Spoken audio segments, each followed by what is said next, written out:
কালের সাক্ষী ৪১৫ বছরের আতিয়া মসজিদ। বাংলাদেশে সুলতানি এবং মোগল স্থাপত্যশৈলীতে নির্মিত যেসব স্থাপত্য রয়েছে তার মধ্যে টাঙ্গাইলের আতিয়া মসজিদ অন্যতম। এই মুসলিম স্থাপত্যটি প্রায় ৪১৫ বছর আগে নির্মিত। এটা মোগল আমলের মসজিদ, ৪১৫ বছরের উপরে হয়ে গেছে।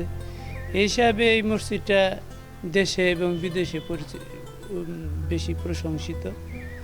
আর এই মসজিদটা আমাদের টাঙ্গাইল জেলার মধ্যে যে কটা মসজিদ আছে তার মধ্যে সবচেয়ে বেশি পুরাতন, এবং এই মসজিদের নাম অনুসারে অনেক জায়গার মানুষই আতিয়া গ্রামটা চিনি।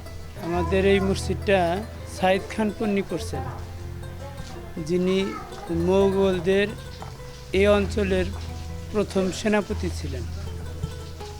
ইতিহাসে তাকে সৈয়দ খান হিসাবে পরিচিত, কিন্তু আমাকে এলাকায় উনি সাইদ খান হিসাবে পরিচিত।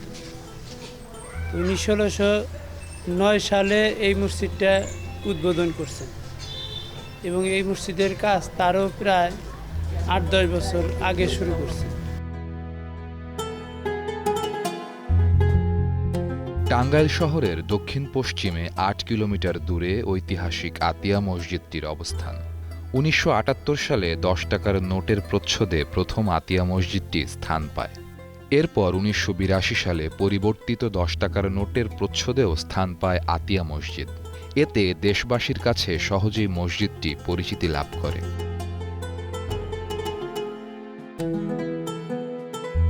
দশ টাকার নোটের উপরে যে মানুষের কাছে জিজ্ঞাসা করেছে এই মসজিদটা কোথায়, লেখা ছিল কিন্তু আতিয়া জামে মসজিদ। এই আতিয়া জামে মসজিদ আজকে আমি নিজের চোখে দেখলাম। মসজিদ তো সুন্দর লাগলো খুব। মসজিদ দেখতে আসছি কষ্ট করে, মসজিদটা খুব সুন্দর। পঞ্চদশ শতকে এই অঞ্চলে আদম শাহ বাবা কাশ্মীরি নামে এক সুফি ধর্মপ্রচারক আসেন। ১৬৬৩ খ্রিস্টাব্দে মৃত্যুর আগ পর্যন্ত তিনি এখানে বসতি স্থাপন করে ইসলাম প্রচার করতে থাকেন। এই পুণ্যবান ব্যক্তির কবরও এখানেই অবস্থিত। শাহ কাশ্মীরির অনুরোধে মোগল সম্রাট জাহাঙ্গীর সাইদ খান পন্নীকে আতিয়া পরগনার শাসক নিয়োগ করেন। সাইদ খান পন্নী করটিয়ার বিখ্যাত জমিদার পরিবারের প্রতিষ্ঠাতা। তিনি ১৬০৯ খ্রিস্টাব্দে আতিয়া মসজিদ নির্মাণ করেন। আতিয়া শব্দটি আরবি আতা শব্দ থেকে এসেছে, যার অর্থ হল দান। ওই সময় ধর্মীয় কার্যক্রম পরিচালনার ব্যয়ভার বহনের জন্য কররানী শাসক সোলাইমান কররানীর কাছ থেকে বিশাল একটি এলাকা ওয়াকফ হিসেবে পান।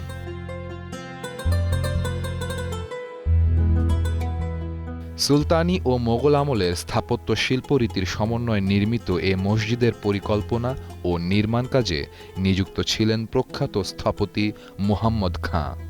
নির্মাণের পর ১৮৩৭ সালে রওশন খাতুন চৌধুরী ও ১৯০৯ সালে আব্দুল আহমেদ খান গজনবী মসজিদটি সংস্কার করেন বলে জানা যায়।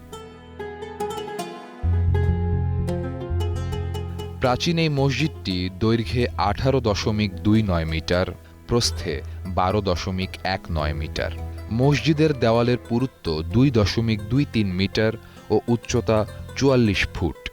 মসজিদটিতে ৪ কোণা অষ্টকোণাকৃতি মিনার রয়েছে।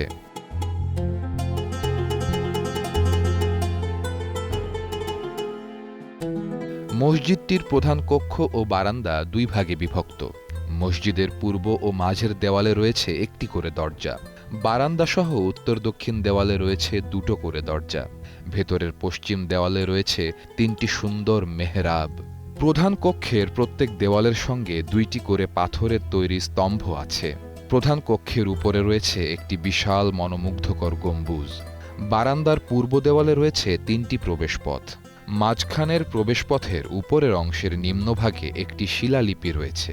বর্তমানে যে শিলালিপিটি রয়েছে এর আগেও সেখানে একটি শিলালিপি ছিল বলে ইতিহাসে উল্লেখ আছে। এই শিলালিপিটি ফার্সিতে লেখা। কোনো কারণে আদি শিলালিপিটি বিনষ্ট হলে পরবর্তীকালে মসজিদ মেরামতের সময় বর্তমান শিলালিপিটি স্থাপন করা হয়। টেরাকোটার ইটের সঙ্গে চুন সুরকির গাঁথুনি দিয়ে মসজিদটি নির্মিত। সুলতানি আমলে প্লাস্টারের পদ্ধতি না থাকায় তারা চুন ও সুরকির গাঁথুনি দিয়ে মসজিদ নির্মাণ করত।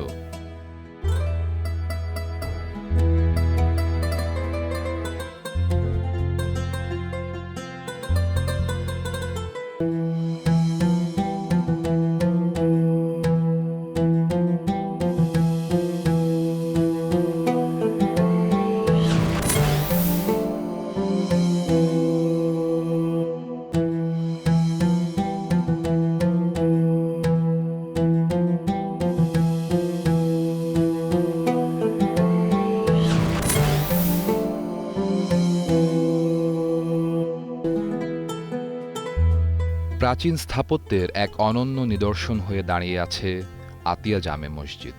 মসজিদটি শুধু ঐতিহ্যের নিদর্শনই নয়, একটি দর্শনীয় স্থানও। কারিগরদের মনোমুগ্ধকর হাতের নিখুঁত কাজ, গম্বুজ আর দেয়ালগুলোর গায়ে বিভিন্ন রকমের দুর্লভ নকশা মসজিদটির সৌন্দর্য বাড়িয়ে দিয়েছে কয়েক গুণ, যা বিমোহিত করবে যে কোনো দর্শনার্থীকেই।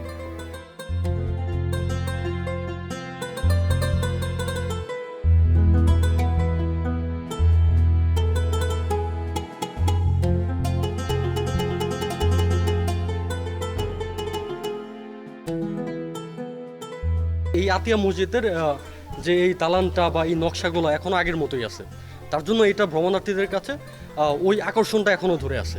প্রায় প্রতিদিনই লোক আসে, এ ধরনের কোনো লিমিটেড নাই। দেশে বিদেশে বিভিন্ন জায়গা থেকে পর্যটক হিসেবে তারা আসে, মসজিদ দেখে, পুরার কীর্তি হিসেবে তারা জেনে নেয়। বক্রাকার কার্নিশ, দ্বিকেন্দ্রিক সূচালো খিলানযুক্ত মসজিদের প্রতিটি ইট সুলতানি ও মোগল আমলের স্থাপত্য, যা দেখতে প্রতিনিয়ত দেশি বিদেশি দর্শনার্থীরা আসেন। তবে রমজান মাস ও শুক্রবারে বেশি দর্শনার্থী আসেন। রমজান মাসে মুসল্লি বেশি হয় আর শুক্রবার দিন বেশি হয়। মসজিদের ভিতরে 150-200 আর বাইরে প্রায় 400-500 লোক নামাজ পড়তে পারে।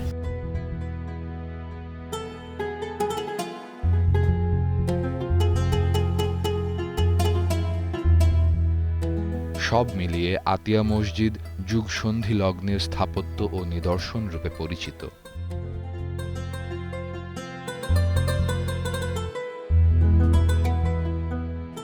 আমরা সখীপুর থেকে এসেছি। তার মসজিদটা খুবই সুন্দর। এটা আতিয়া জামে মসজিদ, অনেক নাম করা মসজিদ। এটা দেখার জন্য আমরা এসেছি। কারুকাজগুলা, তারপর আপনার দেয়ালের কারুকাজগুলো খুবই সুন্দর।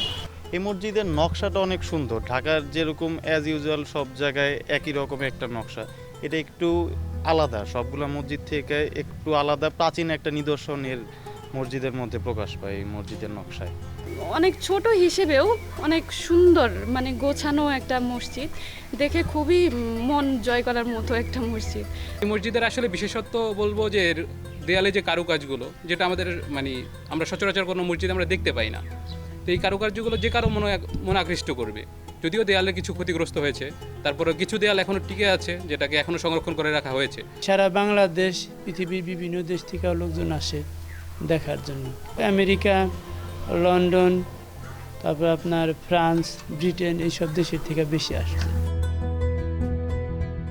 দীর্ঘদিন অযত্ন অবহেলায় থাকার পরে প্রত্নতত্ত্ব অধিদপ্তর 1978 সালে মসজিদটির দেখভালের দায়িত্ব নেয়। মসজিদটি আরও শত শত বছর টিকে থাকবে, এমনটি প্রত্যাশা সংশ্লিষ্টদের।